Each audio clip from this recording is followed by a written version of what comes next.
What's up everybody, Jadde Rowe here, and today we're going to talk about 5 ways that you can find a home for under $300,000 in the great state of Minnesota. Stay tuned.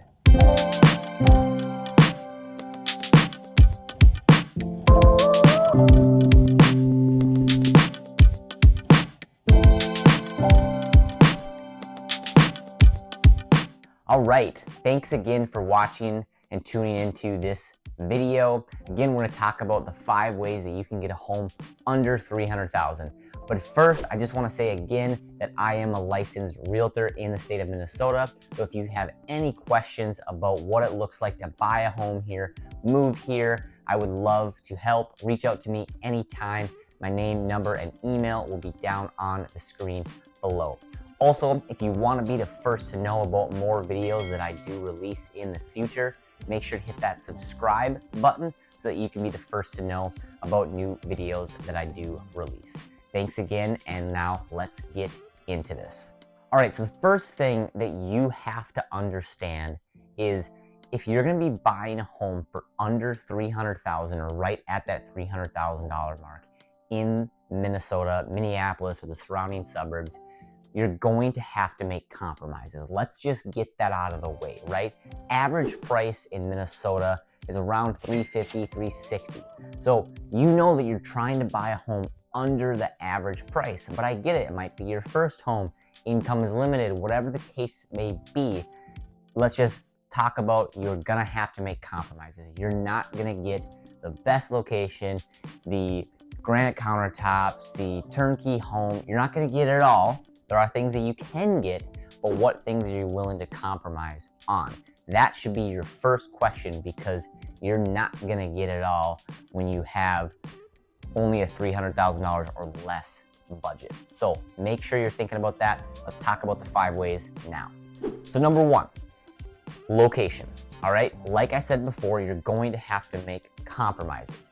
Is location something that you're willing to compromise on? Because the closer that you are to downtown Minneapolis, the higher the price points, basically. I mean, there's obviously suburbs that are higher than even downtown Minneapolis, but just think about it, right? The further you get away from the city, whether it's downtown or even the suburbs, your price points and more bang that you get for your buck is going to increase. So if you're willing to drive a little bit more, have a farther commute, maybe those more kind of rural areas that are farther outside the cities will fit your lifestyle and what you're willing to do and your budget, because you're not trying to choose the ideal location. You want someplace potentially safe, right?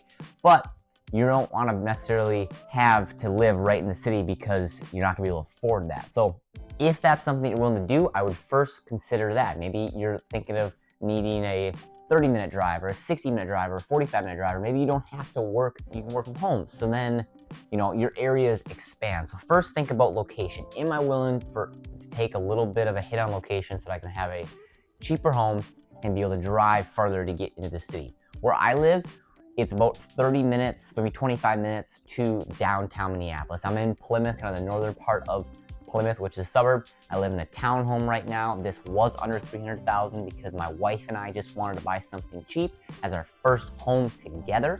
I have other rental property that I've owned and lived in, but as our first home together, this is close to her work.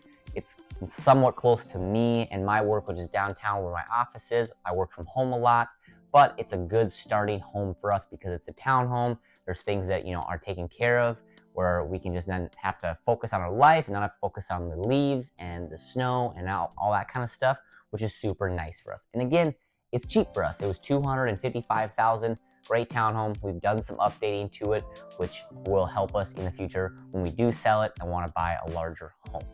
Number 2, like I said before, I bought this townhome with my wife and we've put some sweat equity into it. So condition is going to be my number 2. Do you want to buy something that is absolutely turnkey? Because if you do, buying something for under $300,000 or less is going to be that much more challenging. Go into it knowing that you're going to have to do some work. We're not talking about maybe a whole gut job here. We're not talking about that.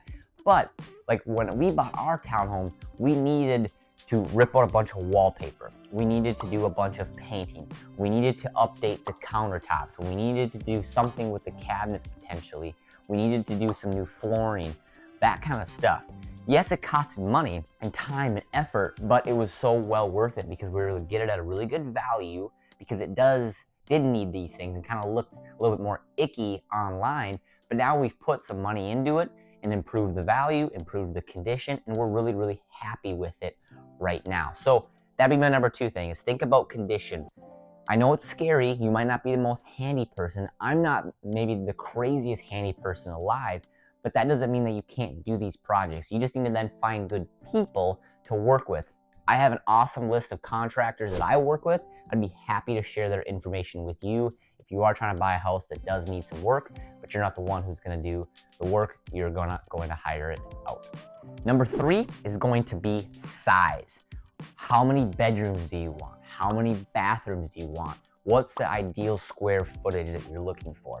If you're trying to buy a home that has more than 2,000 square feet for under 300,000, again, that's going to be difficult unless you're a little bit farther outside of the city. If you want to be closer in those more, common popular suburbs or closer to the downtown area, it could be difficult for a house that has 2,000 or more square feet. So you might have to compromise on maybe a little bit lower square footage. Something else to consider is, okay, we need 3 bedrooms, but maybe can you survive with 2 bedrooms? Or we need 2 bathrooms. Could you survive with 1 full bathroom? Is there opportunity to add a bathroom again? And kind of going back to that sweat equity, maybe you buy a 2-1, but you could add a bathroom downstairs and a bedroom, or you buy a 3-1 instead of the 2 bathrooms, but there's an opportunity for you to add a bathroom downstairs. I know that costs money. I'm not saying that doesn't cost money, but those are some things that you should think about rather than just being like, we need a 3-2. We need a 3-2 under 300,000. Well, why not look at maybe a 3-1 to see if there's an opportunity to build a bathroom in the basement? You're gonna have to give up on something. Again, I would look at the size of the home and consider, can we survive with 2 bedrooms? And I know that might not be ideal, but again, why not get into a home and start that wave of appreciation that you wanna be on versus just being stuck in your own thoughts versus I need a 3-2, I need a 3-2, and then you wait 2 years because you're renting this entire time, and now you've lost 2 years of potential appreciation where your home goes from $275 to $300. Now you've lost $25,000 to $30,000 of equity because you were so stuck in your ways and not wanting to think outside the box and be kind of flexible in your thinking. So size is my number 3 tip. Number 4 is going to be the quirkiness of the home.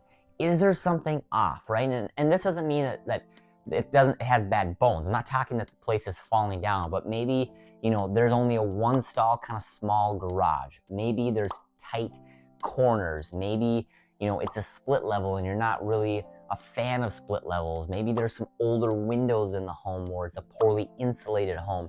Is there something quirky about the home where, again, somebody else is going to say, absolutely not, I'm not doing a split level, or we're not dealing with a poorly insulated home, even though you can fix that, or we're not dealing with a 1-stall garage?